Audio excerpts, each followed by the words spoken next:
Apparently, all dads have pre-programmed dialogue that they say in all applicable situations. Here are some of my dad's classic phrases. Alright guys, come on, let's go. Don't rotate my chair. See, the crispy part of the egg? That's what's known as a Maillard reaction. It's when food almost burns but not quite, which enhances the flavor and gives it a caramelized texture. Where's the remote? Where's my tools? Where's my phone? Where's my wife? Out of my way, I need to be right there!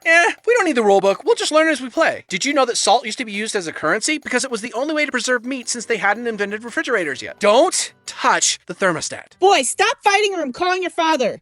That's it. Honey? Kids, listen to your mother. As you can see, my dad has quite the ability to turn a phrase, but some quotes were so powerful that they only needed to be said once to become instant classics. Yeah. Alright, give me the phone, I'll talk to him. Brody, you need to stop peeing on your brother. How old's your son? He's 15. But of course, we can't forget my favorite one. Son of a However, a hobby that has stuck with him through the ages is remote-controlled cars, trains, boats, and planes. This leads into another instance of his poor knowledge application, that being using said RC vehicles around the family dogs. You would think that after seeing this happen that he'd, I don't know, put the dogs inside or fly his RC toys somewhere else, but nope. The same story has happened on pretty much every family camping trip. No! Stupid dogs! No! Stupid dogs! No! Stupid dogs! Yeah, they're the stupid ones. But the sad thing is, if the dogs don't destroy the RC planes, Dad definitely will. I can't count how many RC planes he's crashed. It's not even a question of if he will crash them anymore, it's when. On our most recent trip, Dad bought a big fancy plane that could take off and land in the water. He gathered us all together to watch its maiden voyage, and we all just watched sadly, anticipating the inevitable.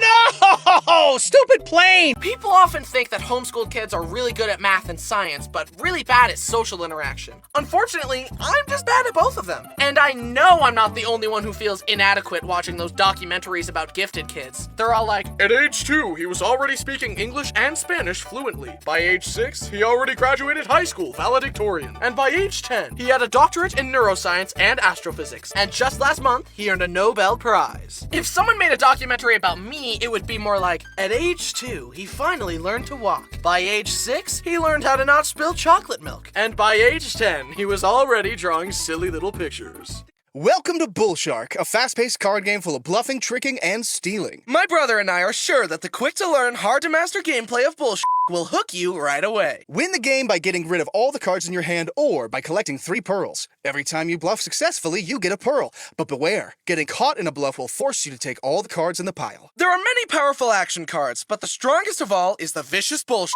a trap that punishes whoever reveals it. Pay attention to your friends as they play. Are they bluffing, telling the truth, or tricking you into revealing their trap? 1-5. He's already got 2 pearls, so if he gets away with a lie, then he wins. But wait, he could be baiting me into revealing a bull shark, which would net him the last pearl. I gotta look for any tell in his facial expression. What's he thinking? I should call her. Here's why you should support it today. Simple rules, complex gameplay, variations of each number card, over 40 pieces of beautifully painted artwork, unique fun facts for all the featured species. Fast gameplay means you can play multiple rounds in one sitting, multiple paths to victory, quick turn of fortune. I'm so glad we grabbed this game instead of food or water. It's so fun you can hardly tell 4 weeks have passed since the shipwreck. For real though, I will be eating one of you tonight. Find the perfect balance of truth and bluffs to your friends in bullshit. Let me take it from here, buddy. Find the perfect balance of truth and bluffs to fool your friends in Bull Shark. That's what I said. Is it?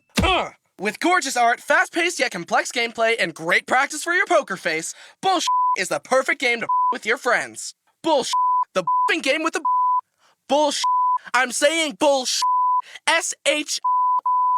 Whoa, watch your tongue, buddy. There are children watching. I'm not swearing. I'm saying Bull Why is it me but not you? Gah! Let me wrap this up.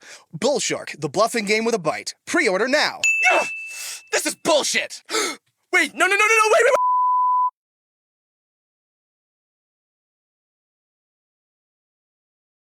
Then I arrived at the Rolling Green Galaxy. That sounds like a fun, easy, kid-friendly level. Not! If the Stingray race broke me, this one shattered me. In the level, you bounce on a ball that has a star inside it and use motion controls to lead the ball through obstacles and past Goombas to reach the end and unlock the star. And I just couldn't do it. I kept falling off, which made me impatient, which made me go faster, which made me fall off more, and the cycle just continued. At 6 years old, I just did not have the coordination or fine motor skills to beat this thing. But I was determined. I didn't want to ask Brody for help again. I wanted to be a big boy gamer. I hunkered down and died over and over for an hour straight. But then finally, I got past the spot where... I got past the spot where I usually fell. I was close to the end. I shakily crossed a bridge, and the flag came into view. My hands were shaking. The adrenaline was pumping. I could almost taste my victory. I launched over to the last island. I had made it. I tilted my Wiimote all the way forward, but...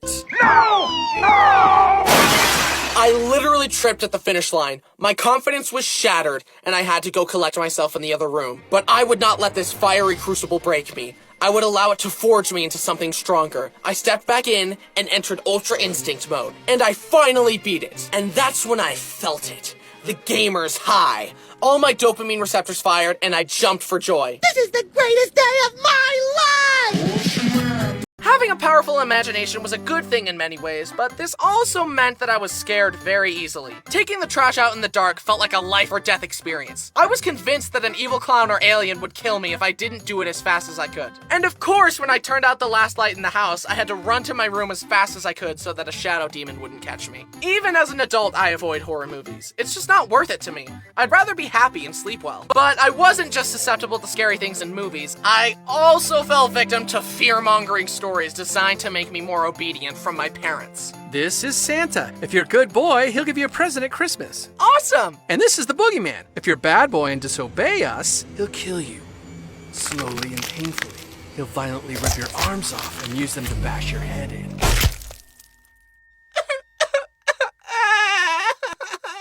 My dad really told me that if I played too many games on the GameCube, that it would take over my mind and I'd never be able to stop playing. This scared me to my core, and it's the reason I didn't start playing a lot of video games until I was 14. But there is something to be said about how good it was for me to play outside all the time. I am grateful that I didn't fry all my dopamine receptors with an iPad at age 5. Instead, I spent my time in glorious nature eating dirt.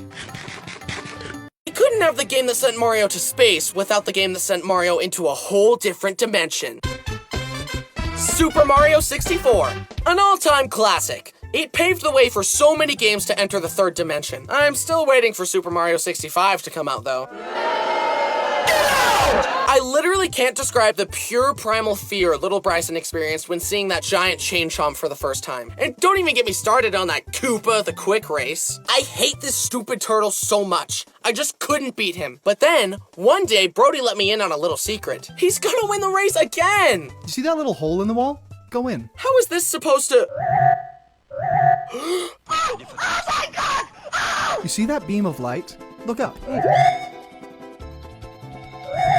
Follow that coin trail going into the wall. Yes! Yes! Yes! The sense of accomplishment and amazement at discovering these secrets for the first time was enough to form a core memory, even though I needed help to find them. Hi, I'm Bryson, and I was a homeschooled kid, and... That explains a lot.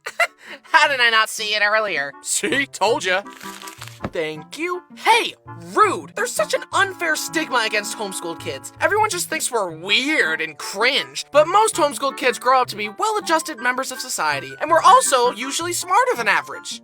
Usually. Weird homeschooled kid is a reductionist stereotype that puts people like me in little boxes. You did pick the right box, though, I will admit. Looks like I do fit the stereotype there. Add it to the list right under dumb blonde. I was homeschooled until the 6th grade, and in all honesty, it was a great fit for me. According to this personality test I took, I am 96% introverted, so the calm of my home was a much better learning environment for me. My mom even had me try public elementary school, and I really didn't like it. Large crowds of people just inflict psychic damage on me or something. People often think that homeschooled kids are really good at math and science, but really bad at social interaction. Unfortunately, I'm just bad at both of them. And I know I'm not the only one who feels inadequate watching those documentaries about gifted kids. They're all like, At age 2, he was already speaking English and Spanish fluently. By age 6, he already graduated high school valedictorian. And by age 10, he had a doctorate in neuroscience and astrophysics. And just last month, he earned a Nobel Prize. If someone made a documentary about me, it would be more like, at age 2, he finally learned to walk. By age 6, he learned how to not spill chocolate milk. And by age 10, he was already drawing silly little pictures. The only time I remember being good at something in real school was a geography test, because my mom taught me a handy song to remember all 50 states. And I was also good at Punnett squares. So, if both your parents have the AB positive blood type, you having the O negative blood type doesn't make sense. This means either you have a mutated gene, or your dad isn't really your dad! He wanted to raise a bonsai tree. He was super excited about it, but in classic dad fashion, lost interest and the bonsai tree withered. Then he would try to get back into it and water it and take care of it, but then forget again. This kept happening until eventually the bonsai tree was clearly dead. Despite this, Dad kept living in denial and saying it would come back to life and insisting that giving water to a tree corpse would fix it. Dad, it's time to let him go.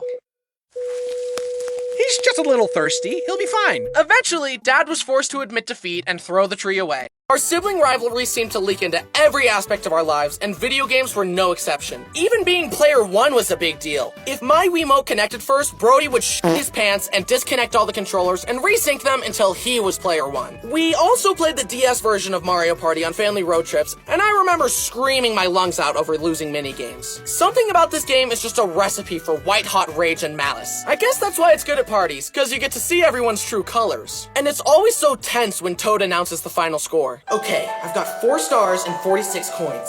Everyone else only has 3, so I should come out on top. Time to announce the bonus stars. The first star goes to the player that traveled the least amount of spaces. Brenner! Okay.